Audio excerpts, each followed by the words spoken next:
বাড়িতে এসে এক প্রকার ব্যাগটা বিছানায় ছুঁড়ে শাড়ি পরা অবস্থাতেই শুয়ে পড়ে। শরীর ক্লান্ত না হলেও মন আজ ক্লান্ত। এত সব একসাথে মেনে নিতে পারছে না। হঠাৎ করে একজোড়া ছোট হাত এসে অরুমিতার মাথাতে পড়তেই চোখ মেলে তাকায় অরুমিতা। পাশে নিজের চাচাতো ভাইয়ের ছেলেকে দেখে হাসে। তার ছোট হাত জোড়ায় নিজের ঠোঁট জোড়ায় ঠেকিয়ে আলতো হাসল। কি হলো রসগোল্লা? ফুফুমণি, তোমার কি মন খারাপ? না রসগোল্লা, একটু ক্লান্ত।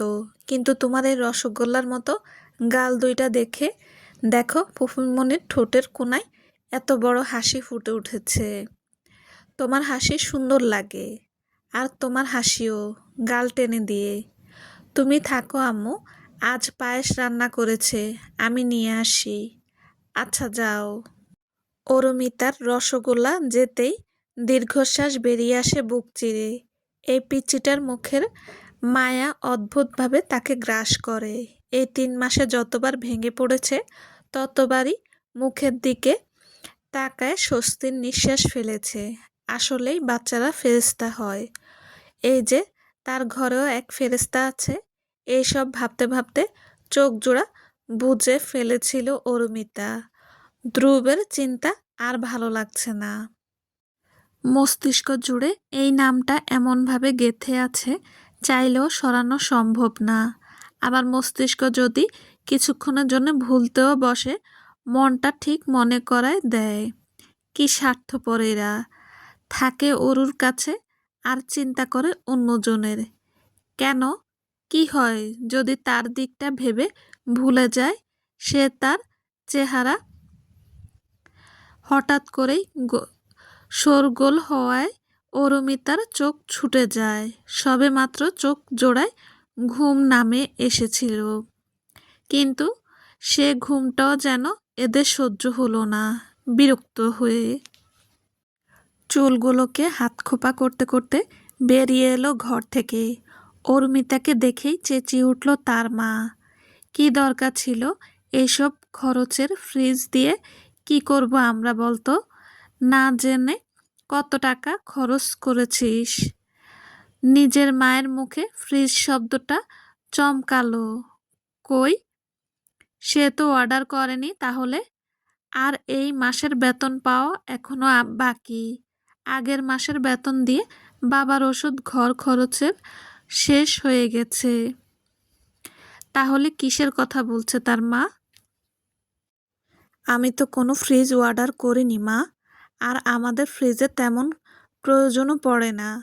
তাহলে অত বড় ঢোপে কি? সামনে রাখা বক্সের দিকে ইশারা করে। অরুমিতা মায়ের ইশারা অনুযায়ী তাকাতে সে নিজেও চমকায়। মাঝারি সাইজের ফ্রিজের সমান একটা বক্স লাল ফিতা দিয়ে বাঁধা। ততক্ষণে সাইদও ছোট ছোট পা ফেলে তার সামনে এসে দাঁড়িয়েছে। ফুফুমণি, চলো খুলি। কথাটা বলেই পিচ্চিটা দাঁত দিয়ে কাটতে গেল অরুমিতা বাধা দেয়। সাইদকে নিজের বাহুতে আটকে কেচি দিয়ে সুন্দর করে কেটে প্যাকেটটা খুলতেই ফুলের পাপড়ির মাঝে ডুবে যায় সাইদ। এত গোলাপের পাপড়ি দেখে তবদা খেয়ে বসে থাকে অরুমিতা। সাইদ রীতিমতো ফুলের মাঝে ডুবে গেছে বললেই চলে। ফুলের পাপড়িগুলো আবার কালো রঙের। এমন গোলাপ পাওয়া যায় না খুব সহজে। বলতে গেলে এই জাতের গোলাপ অনেক রেয়ার হয়, আর দামিও বটে।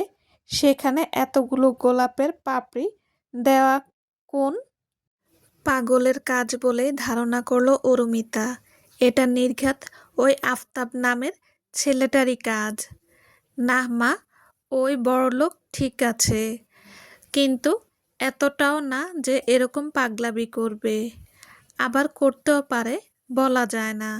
কিন্তু ওনাকে দেখে এরকম পাগল মনে হয় না। অনেক বুদ্ধিমান একটা ছেলে। ওনার থেকে এমন বোকামো মোটেও মানায় না। আর যদি কাজটা তার হয় তাহলে ওনার কপাল খারাপ বই কিছু হবে না।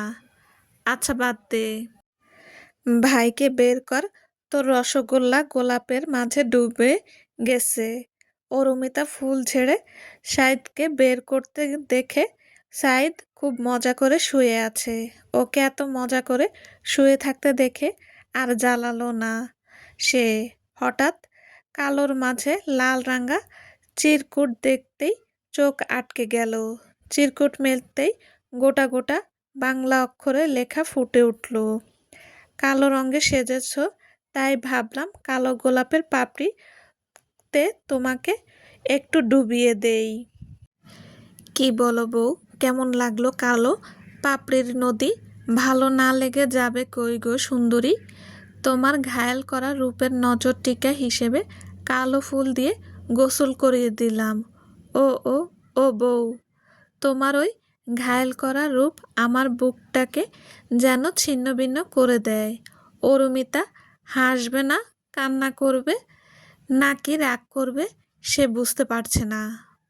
ওনার আগেই বোঝা উচিত ছিল এমন একটা কাণ্ড শুধুমাত্র তার পাগলাটে জামাই ব্যতীত কারো করা সম্ভব না। যখন কাছে ছিলাম তখন আমার কদর এতটাই নিচে নামিয়েছিল, নিজেকে ওনার সমতুল্য বা ওনার আশেপাশে যাওয়ার যোগ্য ভাবতাম না।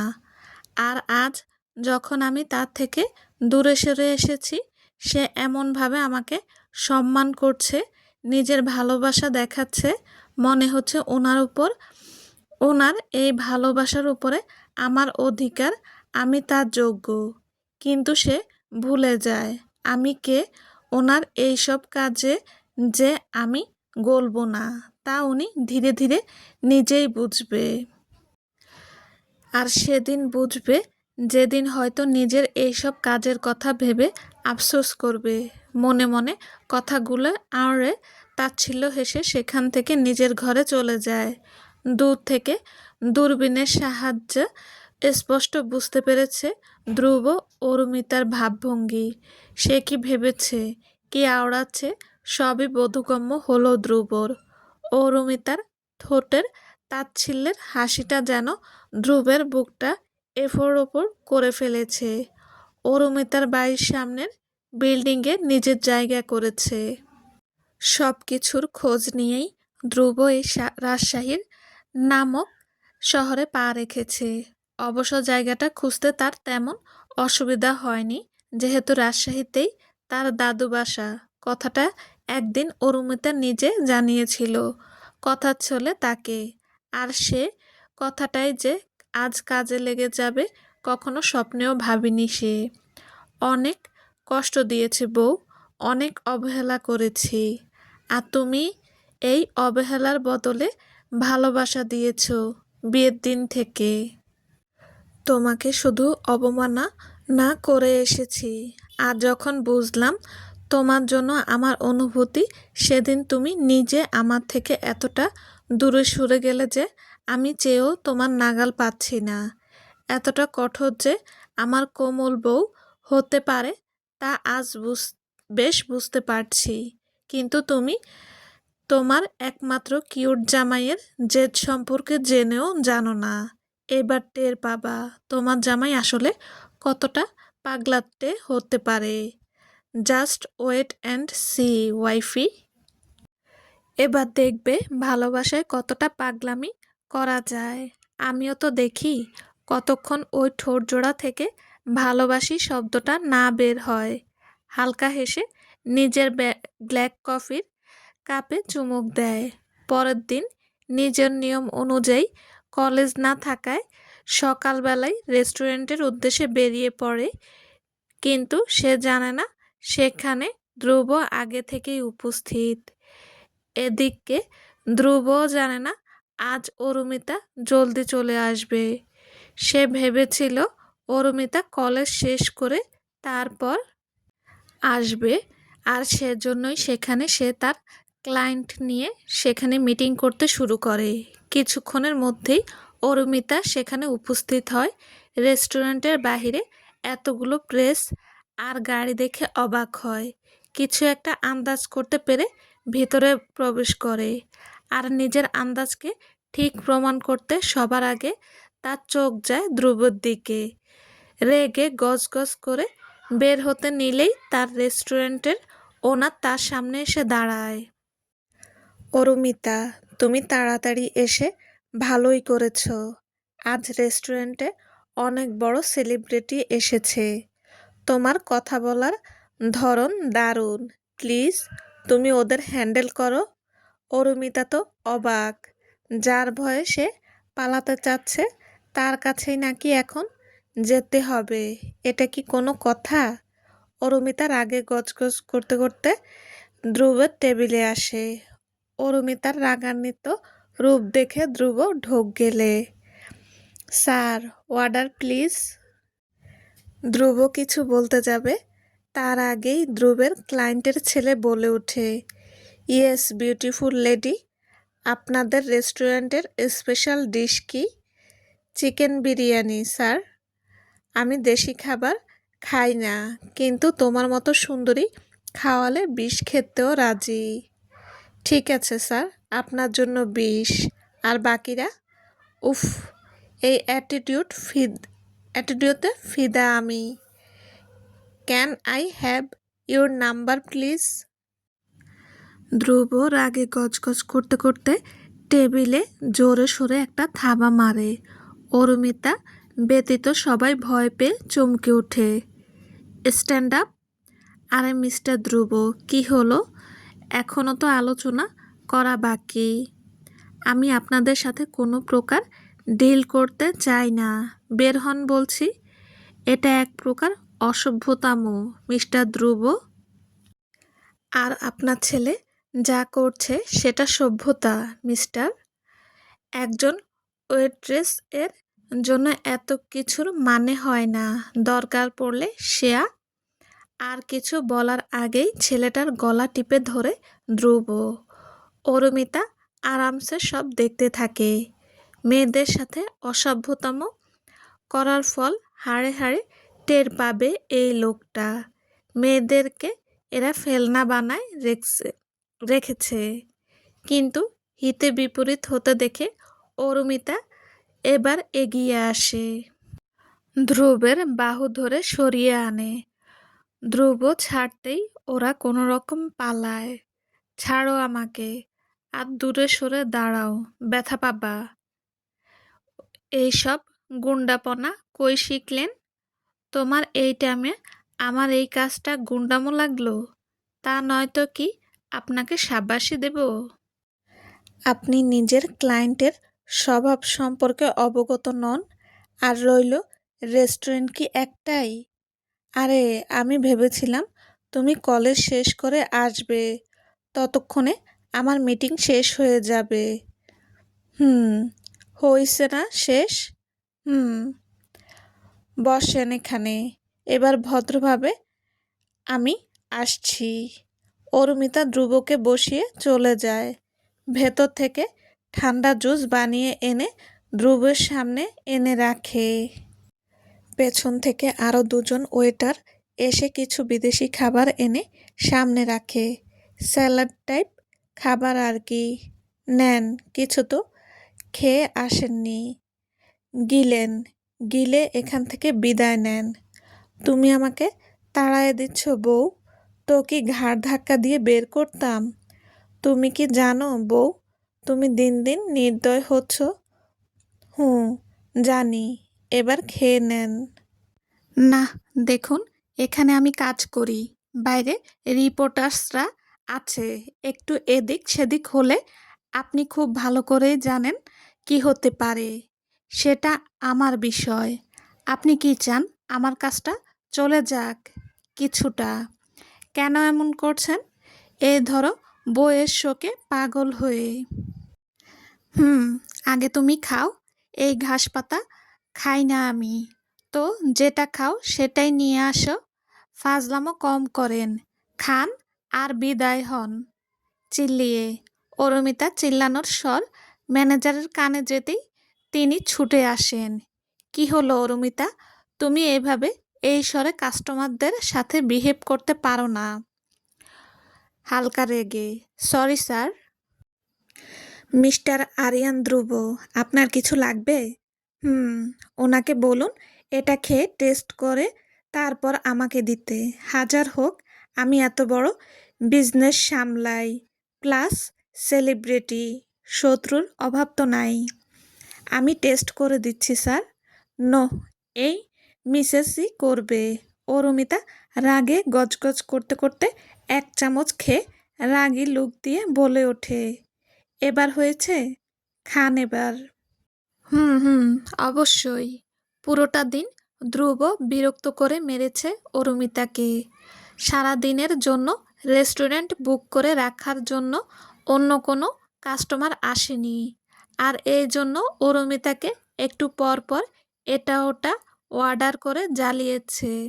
বেচারি 5 সেকেন্ডের জন্য বসতে পারেনি। অরুমিতার যাওয়ার সময় হলে ধ্রুব আড়মোড়া ভেঙে অরুমিতার উদ্দেশ্যে বলে ওঠে, সব খাবার প্যাক করিয়ে আনো, যাও। অরুমিতা এসে দেখে ধ্রুব শুধু কফিগুলো খেয়েছে, বাকিগুলো অমনি আছে। অরুমিতা রাগে গজগজ করতে করতে বেরিয়ে পড়ে। বাকি ওয়েটার এসে ধ্রুবের খাবার প্যাক করে।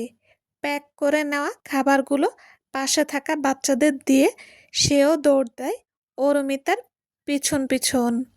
এদিকে অরুমিতা তাড়াতাড়ি ঢুকে পড়ে প্রাইভেট পড়াতে।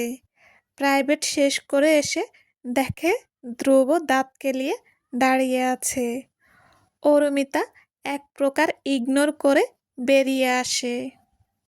ধ্রুব পুনরায় ছুট দেয়। শেষ বাচ্চাকে পড়িয়ে বাড়ি থেকে ক্লান্তি নিয়ে বের হতেই দেখে ধ্রুব একটা রিক্সা নিয়ে দাঁড়িয়ে আছে। অরুমিতার মাঝে আর ঝগড়া করার শক্তি বা ইচ্ছা থাকে না, তাই বিনা কথায় উঠে পড়ে ধ্রুবের পাশে। ধ্রুব এবার বিশ্বজয়ের হাসি দেয়। সে হাসি স্পষ্ট দেখতে পায় অরুমিতা রিকশায় লাগানো আয়নায়। যে ছেলে কোনোদিন গাড়ি ছাড়া বের হয়নি, সে আজ রিকশায় উঠে বসে আছে। এইসব কাজ যদি তিনি আগে করতেন তাহলে হয়তো সম্পর্কটা আজ এই অবস্থায় আসতো না। মনে মনে, এই বউ, আমার না খুব ক্ষুধা লেগেছে, আমাকে খান। ইস, কি যে বলো, আমার শরম করে না বুঝি? লজ্জা পাওয়ার ভান করে। ঢংটা বেশি হলো না? একদম না, আমাকে রান্না করে খাওয়াবা, অর্ডার করে খান। বাহিরের খাবার খাই না আমি, জানো না? না, জানি না। ঠিক আছে, করে দিও না রান্না, আমি নিজে শ্বশুরবাড়ি যেয়ে খেয়ে আসবো। আচ্ছা। অরুমিতা ক্লান্তির ঠেলায় বুঝল না ধ্রুব তার বাসায় যাওয়ার কথা বলছে। এদিকে কখন অরুমিতা রিকশাতে ঘুমিয়ে পড়েছে টেরও পায়নি সে। ধ্রুব রিকশা থামতেই অরুমিতাকে কোলে তুলে নিয়ে তার বাড়ির দিকে হাঁটা ধরল। কলিং বেল বাজাতেই অরুমিতার মা দরজা খুলে অপর পাশে ধ্রুবকে দেখে অবাক হন। তার চেয়ে বেশি অবাক হন অরুকে ধ্রুবের কোলে দেখে। উনি ধরেই নেন অরুমিতা ধ্রুবকে দেখে অজ্ঞান হয়ে গেছে। উনি চেঁচিয়ে ওঠেন। হঠাৎ ওনার চেঁচামেচিতে অবাক হয়ে যায় ধ্রুব। হায় হায় রে, আমার মেয়েটার সাথে কি করলা? আরে আরে আম্মু, অরুমিতা ঘুমায়, আমি কিছু করিনি তো। ও আচ্ছা, ওই যে ওর ঘর। এদিকে মায়ের চিল্লানিতে অরুমিতার ঘুম ছুটে গেছে। মায়ের এমন ওভার অ্যাক্টিং দেখে অরুমিতা মাথায় হাত দেয়। নিচে নামান। আরে, ঘুম ভেঙে গেছে? নামান। ধ্রুব অরুমিতার কথাকে পাত্তা না দিয়ে তাকে রুমে নিয়ে যেয়ে শোয়ায় দেয়। বেডের অপর পাশে একটা বাচ্চাকে দেখে হকচকিয়ে যায় ধ্রুব। আরে, এটা কিভাবে সম্ভব? মাত্র 3 মাসে 3 বছরের বাচ্চা কেমনে কি? অবাক হয়ে ধ্রুবের কথায় অরুমিতা চোখ ছোট ছোট করে তাকায়। হাতের পাশে থাকা বালিশ ছুঁড়ে মারে ধ্রুবের মুখে। অসভ্য একটা। ও মা, আমি কি করলাম? আজব কথা। অবাক হওয়াও দোষ? আপনার বোধ বুদ্ধি কি দিন কমে আসছে? আমারও তাই মনে হচ্ছে জানো। আপনি বের হবেন আমার বাসা থেকে? হুম, দিলওয়ালে দুলহানিয়া লে যায়েঙ্গে। মনালা তার বউকে নিয়েই যাবে। অরুমিতা কোনো কিছু না বলেই ওয়াশরুমে চলে যায়। ধ্রুব আরাম করে শুয়ে পড়ে অরুমিতার বিছানায়। আহ, বউটা আমার কেমন করে এই শক্ত বিছানায় ঘুমায়। আমার তো কয় সেকেন্ডেই পেট ব্যথা হয়ে গেল। এজন্যই হয়তো বউ আমার রাগী হয়ে গেছে। ব্যাপার না, ধানি লঙ্কা থেকে মিষ্টি বানিয়ে তারপর নিয়ে যাব। আরে, তুমি কে? আর আমার ফুফুমনির ঘরে কি করো? ওহ, তুমি আমার ভাগনা লাগো। আমি তো আরো কি কি ভেবে নিয়েছি। কি বলো? বুঝি না। কিছু বুঝতে হবে না। তুমি কে সেটা বলো। আমি তোমার ফুফুর জামাই। তাহলে আমার কে? তোমার ফুফা। ও ও ও, তার মানে তোমরা বিয়ে করেছো ভাবুক হয়ে। হুম, চলবে। আসসালামু আলাইকুম। যদি গল্পটা ভালো লেগে থাকে প্লিজ প্লিজ লাইক কমেন্ট করে দেবেন প্লিজ। আল্লাহ হাফেজ।